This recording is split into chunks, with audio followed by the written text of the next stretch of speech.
Let's get crazy for Chianti. I'm Greg. I'm Julie, and we're the Crafty Winers.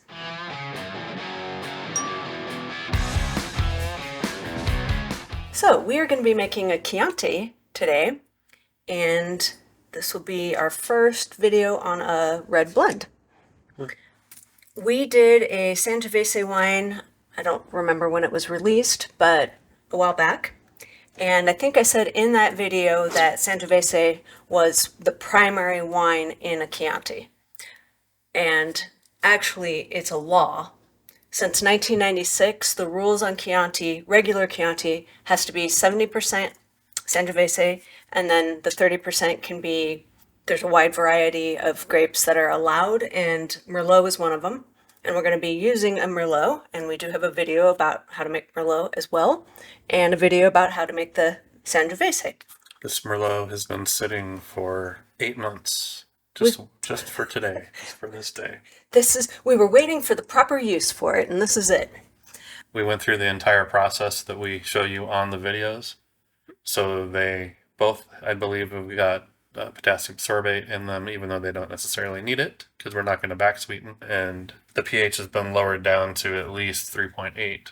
But we are going to recheck the pH because, again, one of these has been sitting for a while, and as wines sit, they do lose acidity. And this one was down, we got it down to 3.55, it looks like. At one point. At one point. And that was 5 months ago. 5 months ago. And then this one we got down to 3.8, the Sangiovese. So I have measured out, we're out of our normal 1 gallon these ones vessels that we like to rack into. All of them are tied up right now. So we're using one of these Chinese imitation big mouth bubblers, which is a nice fermenter. We don't usually use them for racking, but it doesn't matter because we're going to turn around immediately and bottle after it. Cold crashing. We'll bottle it. So I don't care that there's going to be some headroom. But I marked on here with a marker, a Sharpie, where the 3/4 gallon mark is, the 96 ounce mark. So that's what we're going to rack to, is the 96 ounce. And then we'll rack the Merlot to the 1 gallon mark, and that gives us the correct proportion. She did start a new batch label for this. Yes, I did. Oops, I brought extra hoses. Don't need that one. We've got a blow-off tube that we don't need. I was just being, prepared. She started a new batch note, and on the 2 batches that we're putting into this, she'll also make an entry saying that it was made part of Chianti and what the batch number was, or in this case what the date is, because we don't usually assign our batch numbers until a later point in time. Right. So she's going to yell at me when we're really close to the 96 ounce mark so I can prepare to pull this out. I get to yell at you? Cool. So to speak. She yells at me whenever she wants to, in all reality, but... Make me sound like a monster. Corgi's going to give us anything today? Hey, Corgis! Cute stuff. Look, sitting pretty. Sitting pretty. Oh, that's good. What about you? Is it pretty? So, like, you don't have a treat? Nori? Thank you. I need to go sanitize my hand.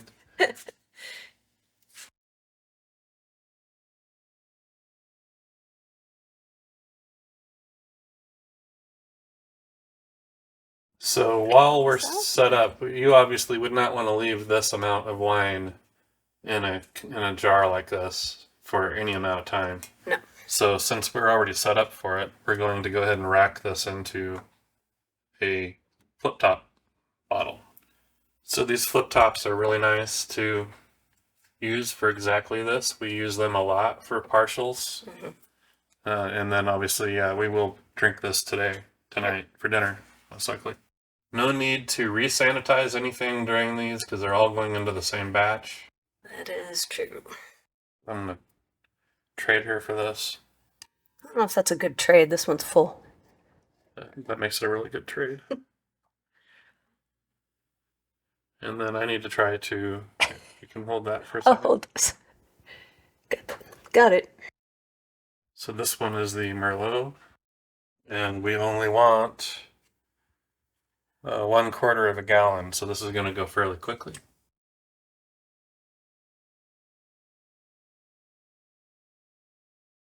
kind of guess how much is in the tube and how much you're gonna get out of the tube when you pull it out. So this one isn't quite so simple of a fix on the headroom. What I would probably say that we want to do is maybe top it off with another wine, and then bottle it probably at a later date. Again, we are using all of our 1 gallons, so I need to free them up, but they have our 2 refrigerators that we use for cold crashing completely full right now. We could make a backwards Sangiovese. Or backwards Chianti, I mean. Very not Classico. 80% Merlot. Make some Italian roll in his grave. 20% Sangiovese. We could call it something different. Lid and the batch note for this one. And we'll clear some rim off. Okay, so now we have our Chianti blend. And I'm going to mix it up just a little. Don't want to introduce a lot of oxygen right now, so no bubbling or anything. Then we're going to take our pH, and if it's 3.8 or below, I'm going to be good with it from a preservation standpoint. And then at that point, we'll taste it, see if we want to adjust it more. pH is 3.96, so we're going to want to lower it. Yeah. So I'm going to grab tartaric acid and a couple tools. Okay, so we will take out about a 1/4 cup or so of this. I'm guessing we're going to want probably half a teaspoon of tartaric acid to lower that down to 3.8. It may end up being more, but it's going to get us in the ballpark. What are we drinking today? That is actually a Chardonnay. It's the layer cake Chardonnay. Drinking one that's not ours. No, I know. It's been in the fridge for a while, sitting there staring at me. So I thought I'd make some room for ours in the fridge by drinking that one. It's not bad. I think ours might be better. Ours is definitely better, but it's not bad. Again, I'm stirring this, trying to not introduce a lot of oxygen to it. But I do want it to be really well mixed. Or my pH will be incorrect because it won't have all the tartaric acid we just added. Ooh.